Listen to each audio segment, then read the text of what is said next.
Okay na.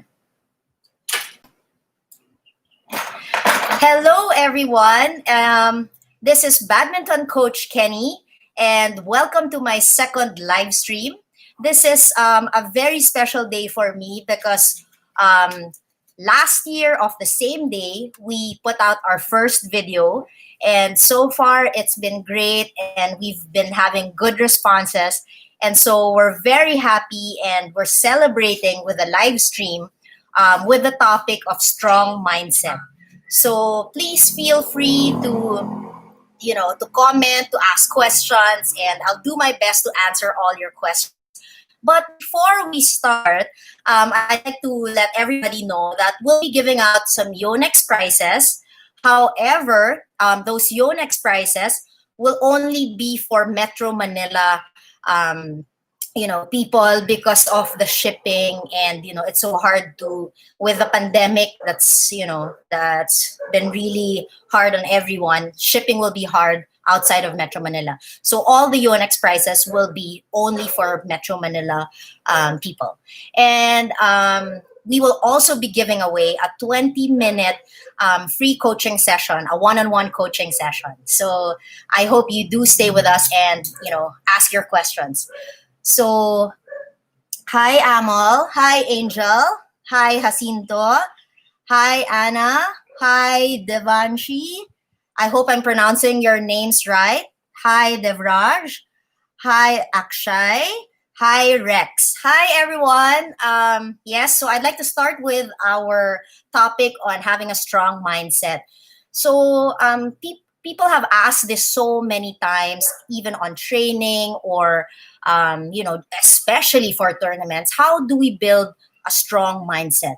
Well, a strong mindset comes from constant practice, just as we do with our physical trainings. Okay, I think physical training is easier because we just push our bodies, we push it to the limit and give it our all, and it kind of comes out in our tournaments. But the mindset, it takes a lot more. So we also need to practice that, not just our physical, strength, but also our mental strength. Hi to the others who have joined in. Kaushik, Ajay, Anaga, Ruby. I hope I'm pronouncing your names correctly. Fakru Razi, Sriram Charan, Enrico Chioni, Ananya, Akshay, Lance Bitara, hi, Murali, Jana. Okay, so let me start with the first question. Why did I leave Indian coaching? Oh, I never went to India to coach at any point. As a player, I've only been there actually once, just to compete in India Open. So I've never really done an actual coaching in India. Yes, okay. So the question from Jana is how to teach about strong minds to kids. Okay, for kids, it's very important that we build in them to be a fighter. So to be a fighter without focusing so much on winning or losing. Because if we focus too much on winning or losing, that's the only thing that the kids will look at. That will be their only main goal.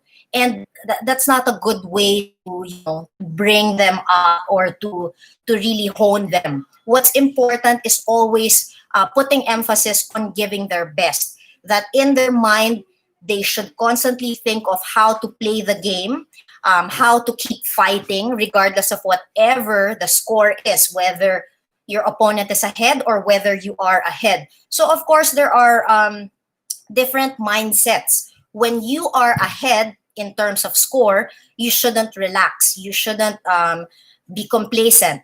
You have to take it 1 point at a time and not relax because of a big lead.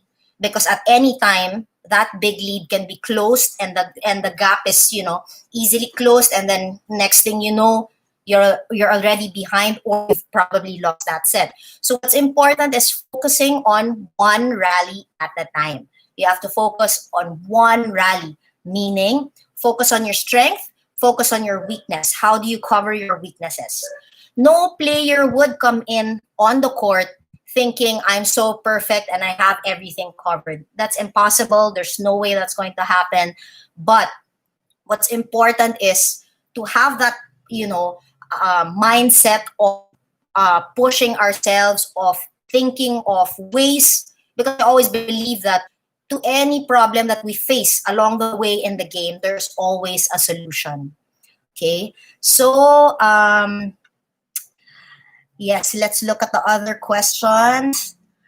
From Donovan. Hi, coach. I got a question. What is the ideal age to start to train in badminton?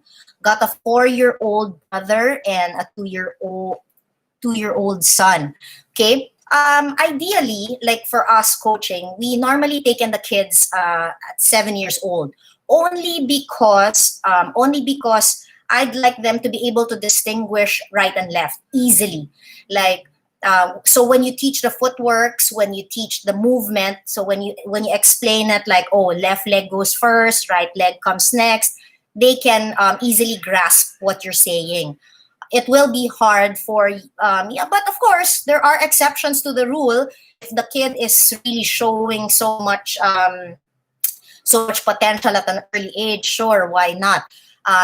In reality, my dad used to bring me around when he was a player because I was very sickly at that time. And so wherever he went, I remember him playing at the Southeast Asian Games in Singapore, and I was really young then. I don't have any recollection of his game or him playing or watching him. I was actually on the side playing jackstones, but then I think the exposure was good enough.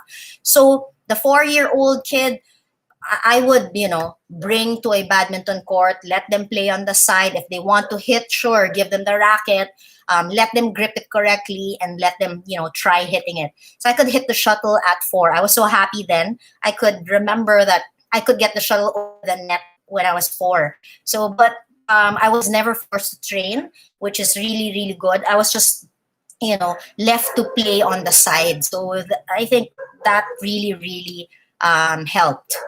So what else? Let's look at the other questions. Is it possible to enter into the badminton world after 23 years old? Well, I would say, of course, that depends on the skill. If you're really that good, I honestly think that age is just a number, and that you can defy all those people saying it's only for the younger ones because of their stamina or whatever. I truly believe if you have the skill, if you have that sense of grit to push you all the way, then by all means go for it. Okay. Okay. Ajay is asking what to think while playing a match in a tournament. Okay, that's very crucial in having a strong mindset because it comes with that. What do you think of when you get on court? First and foremost, you warm up well outside before you go in. Why? Because you don't want to injure any part of your body once you start playing. Second, when you're warmed up really well, you will be able to move better on court. Because if you're not warmed up well and coupled with nervousness, then there's a possibility that you can't move. You can't move your legs. So it's better to be warm. If possible, sweating a bit before you get on court. Okay. So what do you think of when you're on court? Think of how you're going to play the game. Of course, if you're the server, you think of where you're going to serve and what kind of gameplay you want. Ideally, we would get our points in an attacking position. What is attacking? Attacking doesn't only mean all smashing. Attacking could mean a shooting lob, a chop, a half smash, a drop. All those are considered attacks. So you want to be setting the pace so that you can get the points. So you constantly think of what you want to do next. If you miss the shot, at a particular spot, then you guard that spot. Think of guarding that spot. So if your opponent makes you run, you have to anticipate that same spot because when they get the points from that spot, most likely they'll put it on the same spot. Same goes to you. If you've been getting your points, let's say hitting it to the backhand of your opponent. By all means, do it as often as you can, get as much points as you can. Sometimes to deceive your opponent, like you kind of figured, oh, your opponent is anticipating the backhand already. Then move them around before you hit it back to the backhand. Okay, so hi everyone. Sorry, I can't mention everyone. Hi Karen. Hi Baiju. Um, a question: how to play calmly or in a cool way? I'm struggling because I'm not cool inside the court. I am always having an attacking strategy while playing. So that's from Blesson K. Thomas. Okay. Um, Also, again, that being cool and calm, it comes in practices. So of course, before you actually join a tournament, you would have been practicing either with your friends or training or something like that. So when you're training, you actually try to think and put yourself in a tournament mode, especially if you already know who you're up against. Think of who you will be playing, picture yourself moving, then you'll slowly feel a little pressure. As for me, when I play, I like doing less emotions, only because you don't give away so much. Like when you're frustrated, you try to control the feeling. When you're very, very happy and you got the point, okay, sure, fine. If it was a hard fought rally, then by all means jump and just give a short shout like, yes, and then that's it. And then turn around, then calm yourself again and focus on the game. Once you are very focused on the game, all other things will be managed. Your nervousness, your excitement, all these feelings will be managed. So focus on the game. Focus on how you will play it. Do not focus on the outcome, because if we focus on the winning and losing, it will frustrate you along the way. If you're behind in points and you're so focused on winning, you'll get so frustrated because you'll see that, oh no, I'm behind, I'm so behind, and I'm losing these points and that point. So no, you want to focus on one rally at a time. Okay, and even if you're winning, that's also how you focus to keep yourself in the game. You focus on what you're doing right and keep on doing it. Okay, so let's see. Akshay, ma'am, thank you for motivating us. Your videos help a lot. Please make a video on right hand back corner. Okay, I will keep those comments and I'll do my best to get to it right away. Is it okay, from Yagna, is it okay to have a banana before entering the badminton court? Again, that all boils down to what you're used to. I would do it because I'm used to having a banana before a competition. Of course, not like before they actually call your name. At least when you know that in about two more games your match will be on next, maybe you can have a few bites or maybe just one banana and then go in. So that is fine because banana is light and it's healthy for you. At the same time, it will help you not to, cramp or anything during the game. Okay, so let's see. I have a question from Ajay. I'm not having ability to hit great smash, predict the player, pick up the deception, and to do the third court backhand. Okay, so what do you need to do? Okay, so first question is you feel like you don't have a great smash. Okay, even if you don't have a great smash, you can actually win the game. What's more important for me is not the strong smash. It's about when and where you smash it. That's really, really important. Because even if your opponent has a very, very strong smash, but if you are able to anticipate it all the time, then you wouldn't have a hard time hitting it. I mean, you will just put your racket and anticipate it, and you will most likely get that shot. So the other questions are okay. Those deceptive shots, well, those come with practice. Okay, it's nice to play with different people when you practice, when you play games. That's why I like also exposing players to different kinds of players because Other players will have different styles, different deceptive shots, and by playing with more people, you actually learn. You actually learn how to take those deceptive shots. With regards to players who move really fast on court, deceptive shots for them will be very, very useful. Because if you're fast and you're ahead, you wait for your opponent to move really fast and then you pretend you're going to hit it to that same spot and then you hit it somewhere else. Those deceptive shots will be really, really good. From Anna Carolina, Coach, does equipment play an important part of the sport? Let's say, what's the best type? Okay, so in terms of rackets or shoes, of course, they contribute to your performance. I will not say that those are the only thing, and we shouldn't focus on that alone. But they do play an important role. For example, a good shoe will make you run better. The friction on your feet won't be as hard or as bad. So a good shoe is important. As for the racket, you have to be comfortable with the racket. That particular one that you will be using, especially in tournaments. Okay, from Gabrielle Roy, playing in consecutive circuits or tournaments, how do you deal with back-to-back losses and facing strong opponent on your next tournament? Okay, now that is very, very important. Okay, especially for the younger athletes, because I think I was raised to think and to take everything as a challenge. So if I do lose someone, my mindset is, you're my target, and I'm gonna come back and I'm gonna do my best to beat you. You have to have that kind of a mindset.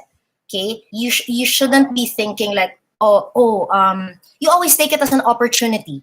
Okay, don't think of it as, oh no, I've already lost to this person. If I play against the same person, I will lose again. You will only lose again if your mind tells you that you've already lost even before you've played the game. So you have to take it as a challenge. You have to take it as, I've lost, so I have nothing to lose now. I've lost before, so now if I lose again, that it's really okay because I lost the last time. But if I win it this time, then that means I've improved. So you also kind of gauge yourself with that. So don't put too much pressure on winning and losing. More on gauging yourself. Did you improve? Did you come back stronger after losing to that person? Now, when you lose and then you finish that tournament, you've lost in the tournament and then you come back again in another tournament, you take it as a fresh start. Always think of it as, again, a challenge. The challenge should be an enjoyment to you. As an athlete in any sport, you have to have that feeling that you want to be challenged. Otherwise, there's no point in scoring, right? If you don't feel like you want to be challenged. So you have to have that kind of mindset that everything is an opportunity. I've lost before, but I can do better now. Okay? If you lose again, you have to make sure you're looking back and watching why you've lost certain matches. You do not just lose and then go home and then sleep on it and then that's it. Okay? If you lose, you have to know why you lost so you know how you will improve. And that's where the coaches play a big part. The coaches play a big role in developing players to have great minds, to think and be strong. Now, for the adults, I know these are just reminders. And in anything that we put ourselves in, we just have to sort of like reset, restart, and then there you go, another opportunity. Okay, so hi Padma Priya. Your question is, what is advisable to serve short or flick in mixed doubles? Okay, so there is no one formula of what type of serve that will be good for you.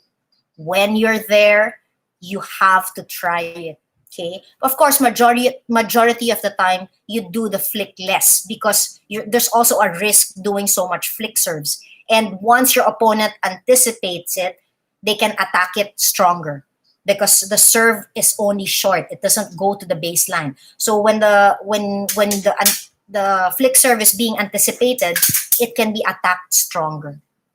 Okay. Hi, AA Castro. Hi, Cara Chua. Donovan Olaso says, thank you, coach, for the advice. I always motivate myself by watching all your videos before with your brother. I really love the fighting spirit, even against number one, Robertson and Ems. Thank you very much. I truly, truly appreciate it. And if there's anything that I'm really, really proud of is that we fought our very best. So that's what I'm really, really happy about.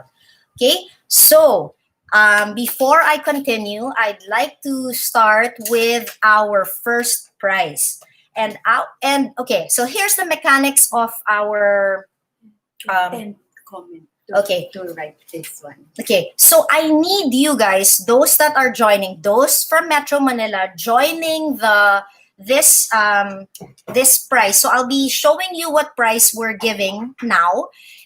So within 10 minutes, you have to like the 10th person to comment. Okay, so the 10th person. Okay, so this is what we're going to do. The 10th person to comment hashtag shirt giveaway will win the shirt. Okay, so what does the shirt look like? The shirt looks like this, and with a towel too. So this is only for Metro Manila peeps. So please do and put on your comments hashtag shirt giveaway. Okay, so the 10th person will win it, and we will be asking for your 10 details. Ashwin. Okay.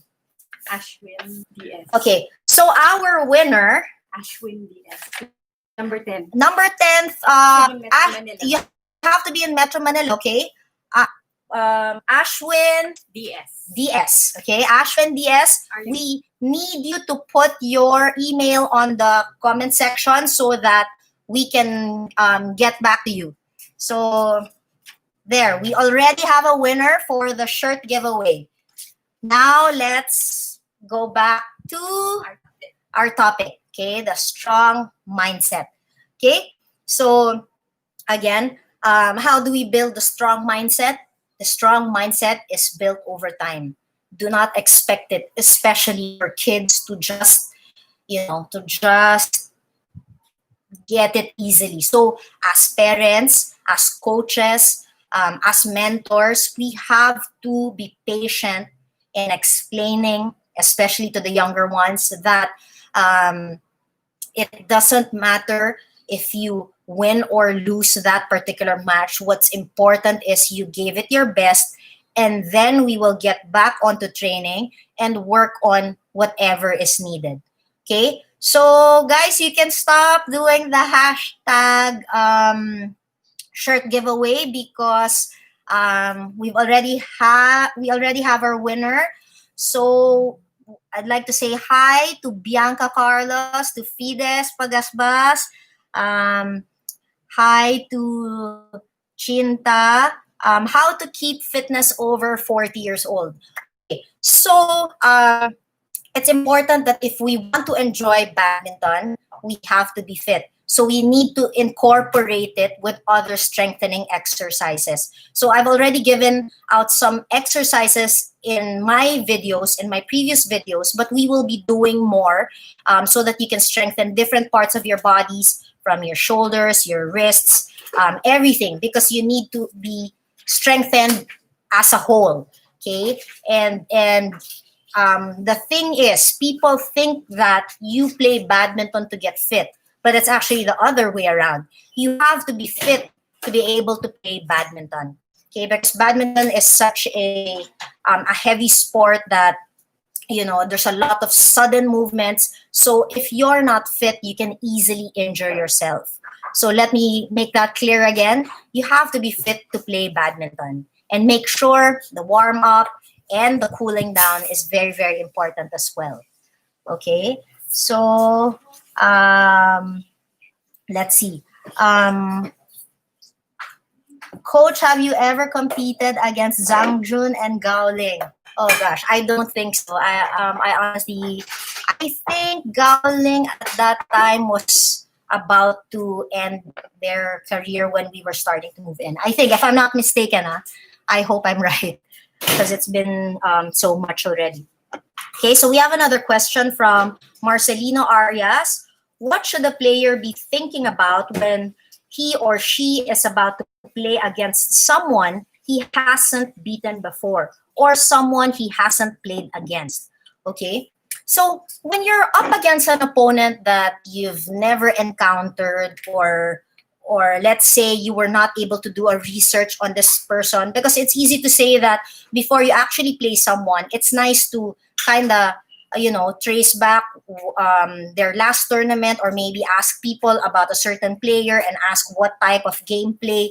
So that would be a bit easier if you had some tips. But if you do not have any tips and you're really, you go in like with no idea how the player plays, then from the warm up, you kind of have to have that feel of, okay, put it on that opponent's backhand or forehand. See if they can hit it strong, and then see how they move. But, well, that's the thing with badminton. As you go along in your tournament, as you play, you will have to be fast in, kind of like thinking about how to get your points.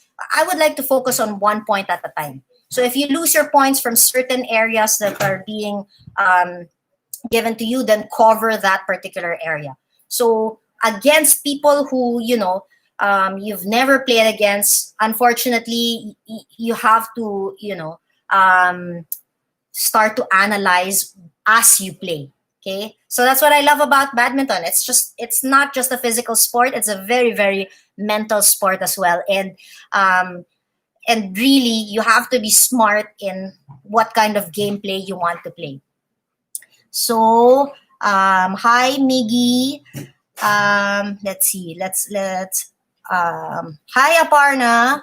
Coach, can you please give me some advice on avoiding injuries like ankle twists when the opponent is really challenging and that you have to keep on running on the court? Okay, so again, it all boils down to having a good warm up.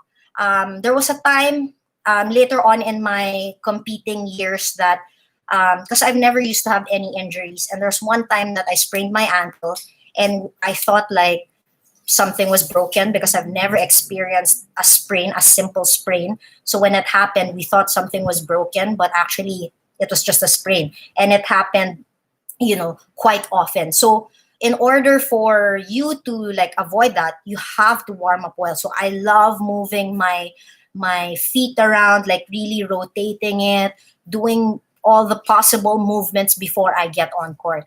And then of course do a few, jogs to like get your feet ready to move on court. But of course, how do you keep up running around the court when you have a strong opponent? It all boils down to how you train. So you have to put yourself in training and training hard, running for long periods of time on court, because then in the tournament, it will feel normal to you. Running around, no matter how long, you will be fine. So training is the key, and a good warm-up. So Siva Selvi asks, how can we play a match well? Please give us some tips. Okay, playing a match well would mean that you can easily assess while the game is ongoing. Oh, this is the weak spot of my opponent. I got a point from here. Oh, the partner of my opponent is the weaker one. So we need to give it more to that person. Something like that. You have to keep on analyzing and analyzing as the game is being played. And that's the hard part, because as we are physically tiring ourselves, it also, takes a toll in our brains, in our head. So, putting ourselves on court training long enough, then we practice those. Okay, Music World with Piyush. Hi, coach. Which racket would you suggest for the beginning of the badminton? Okay, a lot of people have been asking for rackets, and personally, rackets are a personal choice. I like my rackets light. For beginners, for young kids, I would recommend light rackets. Why? To get them the right form. If the racket is too heavy for a kid, the form will not be correct. And that's what we are trying to avoid. We want good form, easy to hit the shuttle. Then we can slowly progress to a heavier racket when the time comes, when they prefer a heavier racket because, let's say, they are smashers or they particularly like to smash more. It is said that smashers would always prefer a head heavy racket because it helps them when they smash. So, again, the weight is could be different. I could say that this racket feels light for me, but to somebody else it's not. Or that person might say a certain racket is heavy for them, but for me it's not. So again, it's a personal preference if we are to talk about rackets. So when you want to purchase a racket, I suggest that try to like swing it a bit, but be careful when you're in the store. You don't want to break anything and have to pay for it. So you swing it a bit, get a feel of it. Yeah. Then you can choose from there. Okay. Hi, Rohit Ganapa.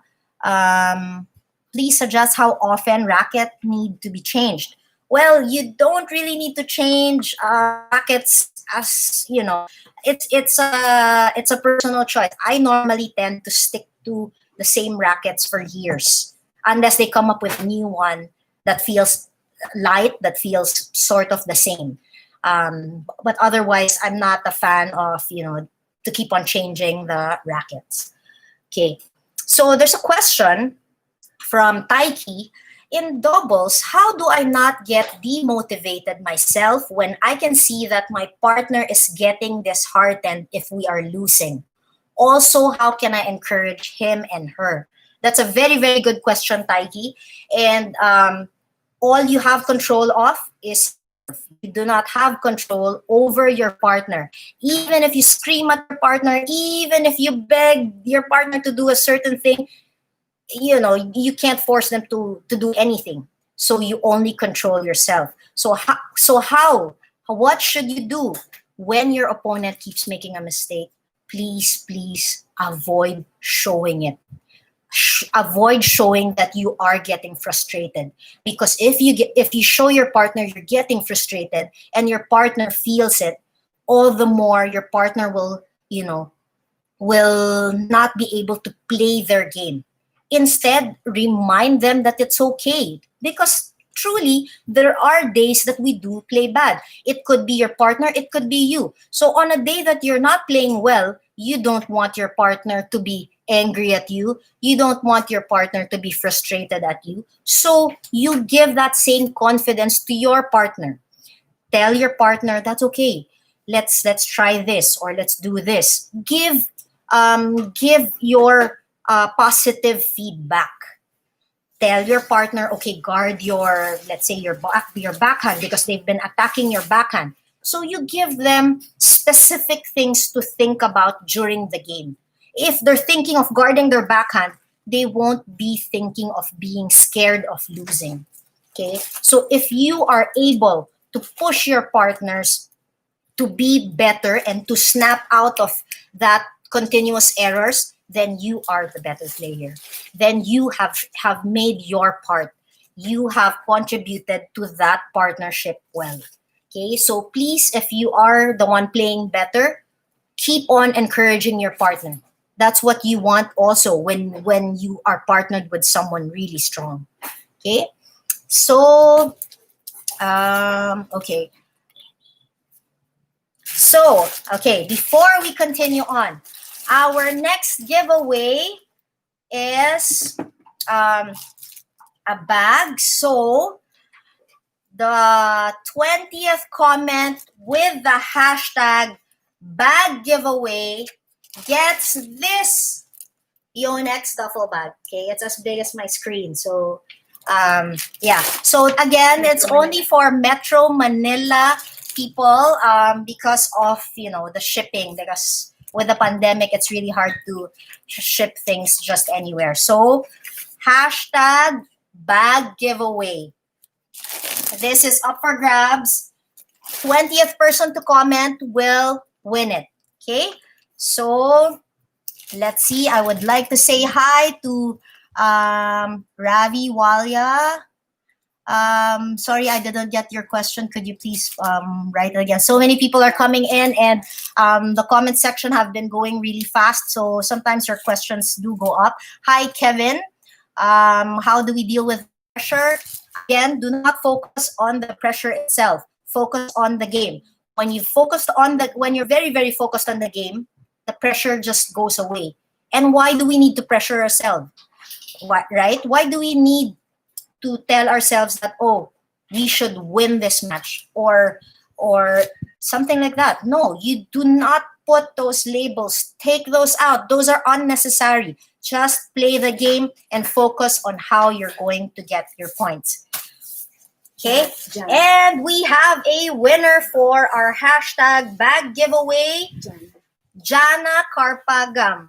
Okay, please put your email on the comment section so we can get in touch with you on where we will ship your new Yonex bag. So, okay, people, stop putting hashtag bag giveaway because we already have a winner. So let's move on and get back to the other questions. Hi to Laksha Podar, Rohit Ganapa, Pavitra Vignesh. Hi, coach. Hope you're doing good. Is it good to play with pain, calf, and shoulder? Okay. Playing with pain. That's a very, very good question. Do we continue on playing with pain? If it's just a practice game, if it's just training, we have to know what type of pain we're dealing with. If the pain feels, just sort of soreness or like muscle pain, then it's okay to push it a little more. That's fine. Because sometimes in the tournament, you really have to push yourselves a little more. But when you do feel sharp pain, you have to stop. Okay. Like for example, the ankles, the knees, the elbows, the shoulders. If I feel any pain after practice or play, I would ice it in case there's any swelling on any part around it. I kind of like ice it for 15 minutes. But other than that, when you do feel sharp pains, you have to have it checked. Okay. Now for tournament, that's a different thing. Because like me, when I used to compete and get into tournaments, I will really play it. I don't care until the game is finished. So I tend to forget that something is really painful or something is bothering me, because we should not focus on what's painful because you're already there. There's always a decision that you have to make. If the pain is really bothering you and you feel like you can't go on, just stop. But if you've made that decision to play that game, then give it your best with the pain. Now, I'd like to stress that you have to focus on the other parts that are not painful. You may have a painful elbow, but your legs work fine. Your mind works fine. Everything else works fine. So you have to play it smart. You can run more, then by all means run more. Place your shot well because your elbow is aching, then you have to place it better so that it doesn't come back and come back. I mean, the shots don't come back and come back. The odd guy. Can you please tell me how to win a smasher and be accurate? Okay, doing defense again. You have to practice that. So try to play with different people. Play if you know that this certain player is a smasher. And during practice, play with them more often. Or if you have friends who are good smashers, then practice your defense while making the other person practice their smash. You practice your defense. Okay, so it all boils down to practicing and being accurate. Of course, again, it boils down to practice. Lots and lots of practice time.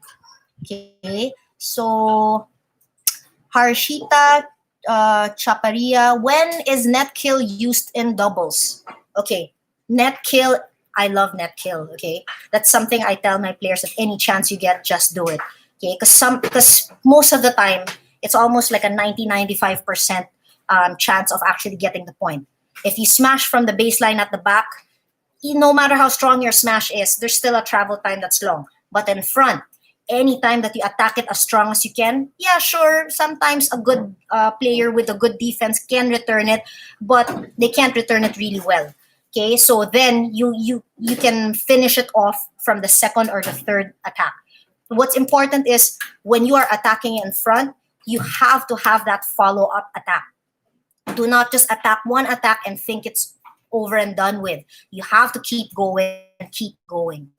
Okay. Let's see. Pratham Agarwal, ma'am, I'm 19 years old. I've started playing now. Can I become? Okay. So again, the question is similar to an earlier question. Does age matter when you want to compete internationally and in a high level performance? In some ways, you have to check where your skill level is. I cannot answer that because I do not personally know what your skill is. But of course, the skill plays an important part, and then everything else will follow. How responsible you are, how you put yourself in training. Is your training good enough? So there are many factors, but definitely age shouldn't stop you. Okay. Actually, I started competing when I graduated from the university. Like, really competing continuously and a lot. To some people, it would be considered late, especially for Asians, because a lot of Asians have started, competing at a young age. But really, I didn't mind. I was just enjoying myself, enjoying the game, enjoying, playing. But that's also to say that, of course, there are pressures to it. In anything, there will be pressure. We just have to learn how to take it one step at a time, one day at a time. Okay, so the Infinite Flight Channel asks, do I know Saina Nehwal? I know her, of course, because she's such a great badminton player. But personally, do I know her? No. But her first title is in the Philippine Open. So that was her first. That's why I know that she has this love for the Philippines, because that's her first gold in the ladies singles, and then eventually the rest is history, and she's been winning lots of different titles. Lavanya Thaukar, how to beat nervousness when waiting for our game against strong players. It doesn't matter who we're up against, whether it's a strong player, whether it's a weaker player. Let's try to just acknowledge the player in the sense that, okay, we know the player is stronger, so we know we will work ourselves harder and that we're ready for it, and then set that thought aside and focus on the game. Always focus on the game. You will forget the nervousness, you will forget the excitement if you focus on the game. So that's what's very important.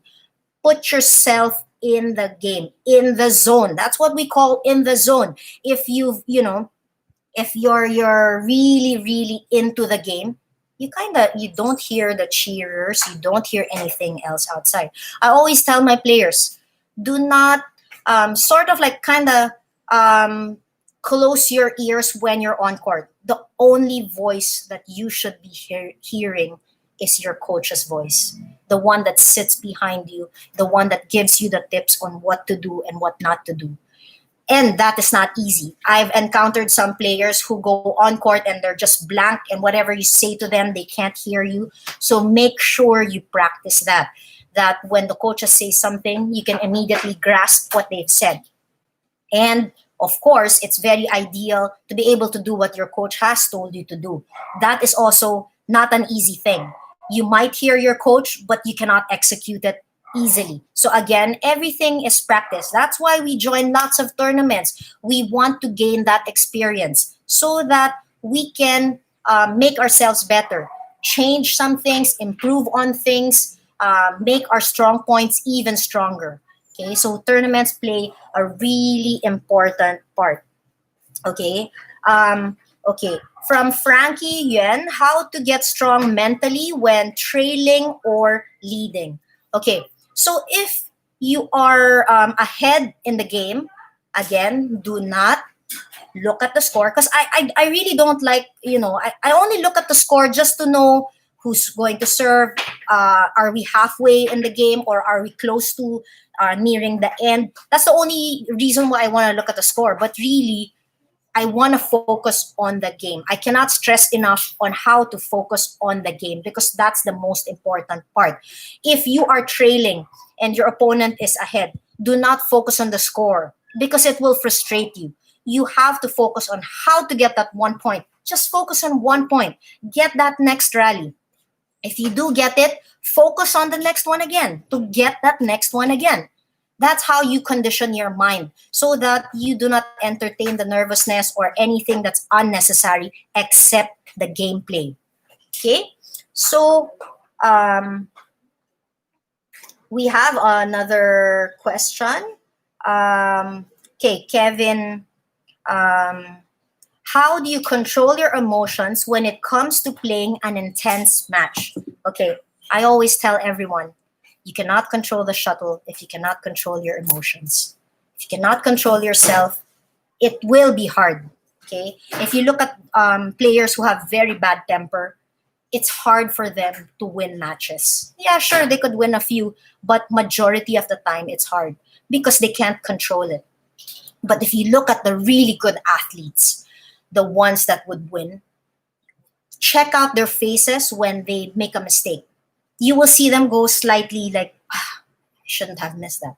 But in their head, there's already a playback. What just happened? What did I do wrong? What should I cover? What should I have done? Because I always feel there's a solution to everything. Okay? Let's say my backhand is weak and my opponent keeps giving it there. What's my solution to it? I can't change my backhand. My backhand is not going to get stronger, but I can do the solution of anticipating in that area. Since I know my opponent keeps giving it there, I will anticipate it. And when you anticipate it, you can return it better. It won't be the best, but it can be returned better. Okay, so let's see. From Ravi Walia, can footwork practice on park make injury? Please answer. Okay. Of course, when you train in a cemented area, that can cause injuries. If it's just for a few times because there's no other option for the meantime, then that's fine. But once you start feeling aches on your knees or on your lower back, then that means the hard surface is already getting to your body. Okay, so avoid cemented places or areas when it comes to training. Okay. Okay, let's see. Santa Kamuri Godini, I hope I got your name right. What are the tips and precautions when we badminton? Okay, I don't want to think as failing. When you lose a game, I don't take it as failing. I take it as learning. Okay, how do champions become champions? They do not become champions overnight. They do not win all their matches all the time.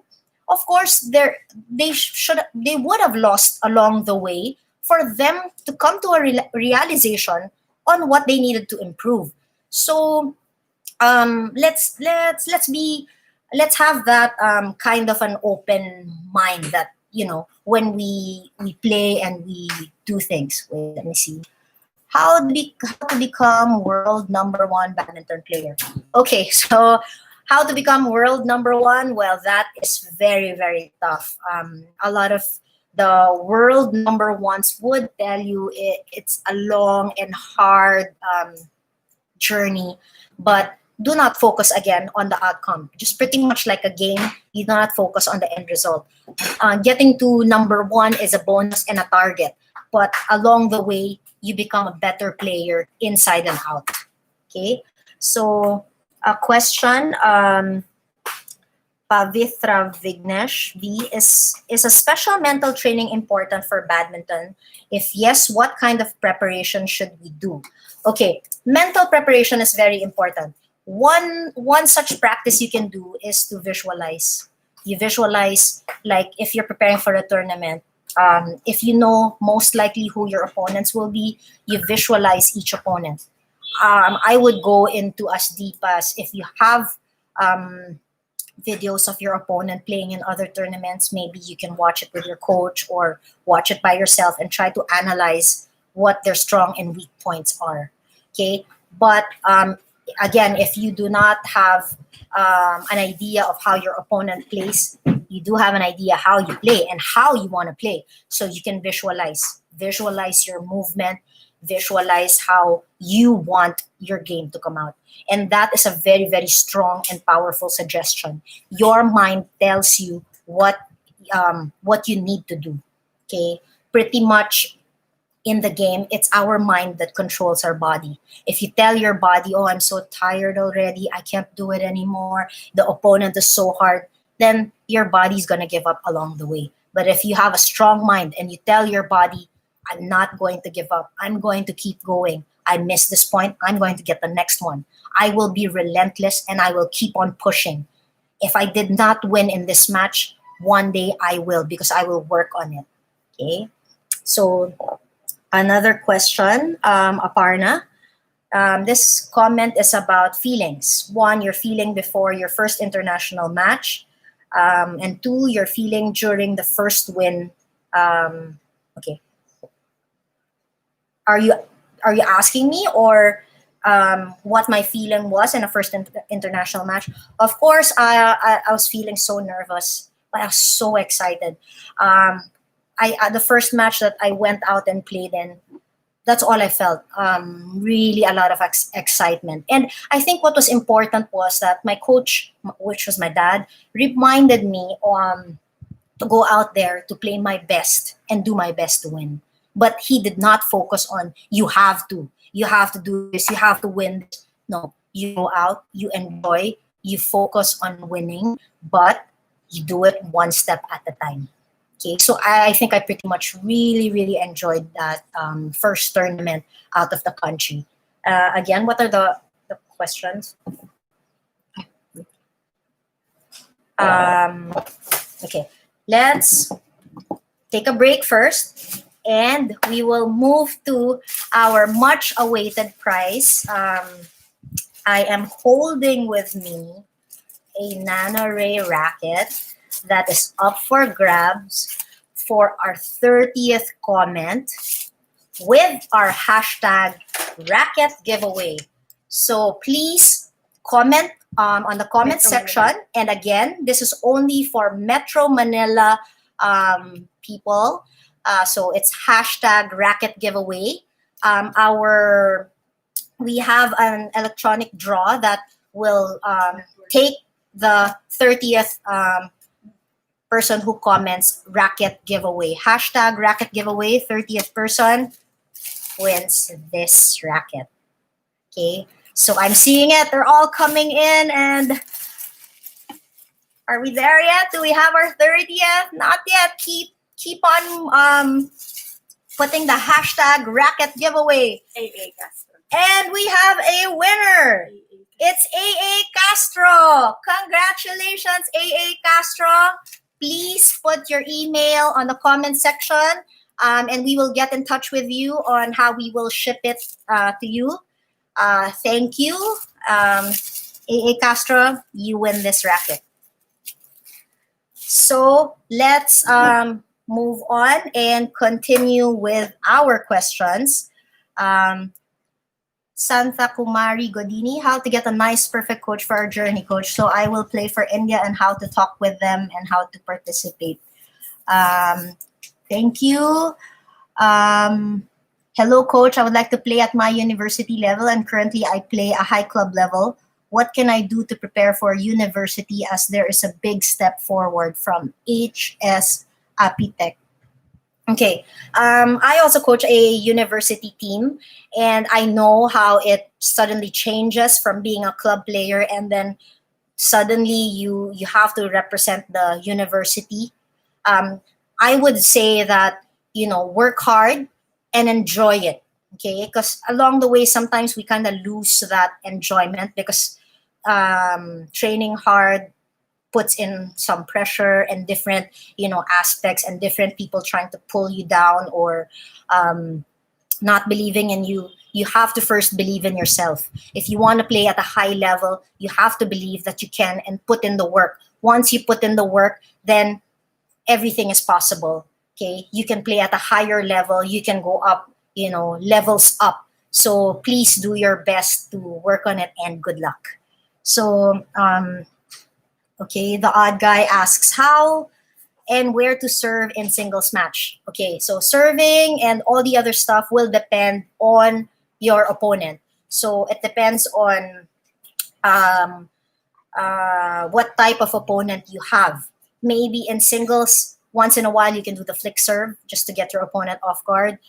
Or maybe if you get your points majority from a short serve, then you have to keep doing it. So there's no really one formula in anything. See, that's what's good about badminton. There's no formula. It depends on your opponent. It depends on your gameplay. So it would be really, really advisable to get a good coach, a good trainer, someone who can help you better your game. Okay, Ruby John. Coach, strategic gameplay works for me ever since. Some coaches told me that I should try power play, but it doesn't work for me as much as strategic. How can I balance power play with strategic? Okay. Well, if you feel that your gameplay is more of a strategic one, then by all means use it because you're comfortable with it. But I think what your coaches are trying to tell you is that you need that power play as well. Okay, so again, since there is no one formula in winning a match, your game of strategic gameplay might work on some players, but maybe to some players, a power play gameplay would win the match. So you have to be able to work on both. Okay, and sort of like how do you balance it off during the game? That's very, very important. But I think your coaches are trying to tell you that you need to work on your power play. And you have said so yourself that you feel like that's kind of like not your thing. Maybe it's not your thing because there's a hesitation to work on it. So try first. Give your coaches that. Try it. Try to do that power play. Work on it, train for it, and then balance it off with your strategic gameplay. Okay?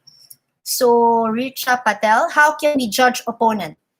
Well, again, as I've said earlier, how do we check on our opponents? If we know that they've played somebody else, we can ask, we can, try to gauge it that way. But if we totally have no idea of how our opponent will be playing, then we have to analyze it along the way as we play the game.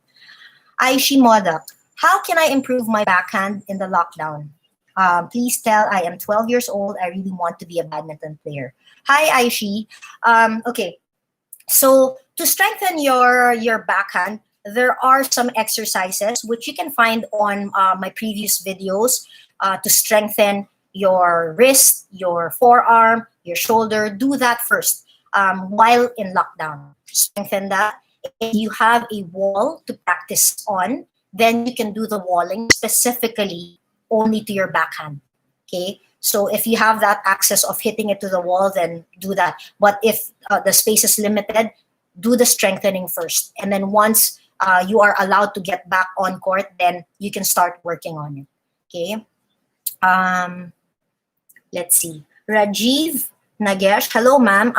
In one of the video comments, you mentioned that you are planning to start one-on-one trainings online in order to suit each player's level.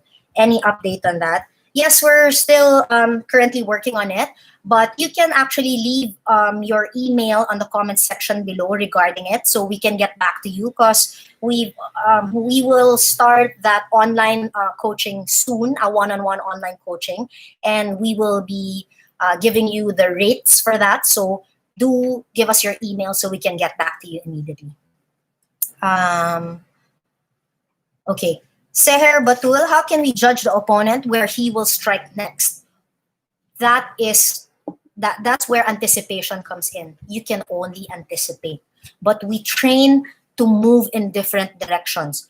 In fact, sometimes I actually train my players to think like, okay, so I will give them a specific places where they should be hitting the shuttle. But I will tell them, practice thinking otherwise. Pretend that you thought it was on the other side, and then you suddenly have to move to the side where I want you to hit the shuttle. So, there's sort of this mental thing that you also have to practice while you're in the game, so that when you make a wrong anticipation, you can still move and change. Okay? From Kathy Paray Belisario, how do you focus on the match when you get distracted from the cheering for or against you by the audience? That was a very good question. Hi, Kathy. Well, when you go on court, I'd like you to shut off everyone that you hear outside. You have to do your best to shut off those noise outside. For me, I consider everything noise. Whether it's a cheer for me or a cheer for my opponent, I consider that a noise because I will only hear my coach. I will only be able to look and hear my coach. So try to focus on that. Focus only on that. Okay. So let's see. Hi, Krish. How to improve footwork. I've put out some videos, so please check out the videos that will have the footwork. Okay, so we will have lots and lots of practice. Okay, so we are already 1 hour in our live stream, and we are about to end our live conversation. So we will now move on to our final and last winner. And this is not only for the Manila people, this is for anyone out there who wants to get a 20-minute free online coaching session. So please comment coaching session giveaway. So hashtag coaching session giveaway, and the 25th comment will win that prize. So this is our last prize for today. And to all our winners, please do send your email so that we can send you the prizes that you've won. But for this, the coaching session, please put in hashtag coaching session giveaway. 25th person to comment will win a 20-minute one-on-one session with me so we can discuss personally how you are going to play your game. And we have a winner. Our winner is Deepak Chandrasekhar. Deepak Chandrasekhar, you win a 20-minute free online coaching session with me. So please send us your email so we can give you the details as to when we can do this free online session. And I want to remind all winners to please send us your emails. So the winner for our shirt giveaway is Ashwin DS. Please send us your email. Our winner for the Yonex bag is Jana Karpagam. Please send us your email. Winner of Racket is AA Castro. Please do send us your email. And of course, our last winner, the online 20-minute free session, is Deepak. Okay, so please send us your emails, and so we can discuss with you how we are going to ship your prizes. And so that pretty much wraps up our 1 hour live stream. I do hope that when we do another one that you can once again join us. Again, many, many thanks to everyone. We are very, very happy and delighted to have more than 18,000 subscribers and lots of views on our YouTube channel, on my YouTube channel. So please do continue to support the channel, and do send in your questions, and we will do I'll do my best to do the videos and give you answers regarding badminton. So thank you, everyone. Hope you enjoyed as much as I did.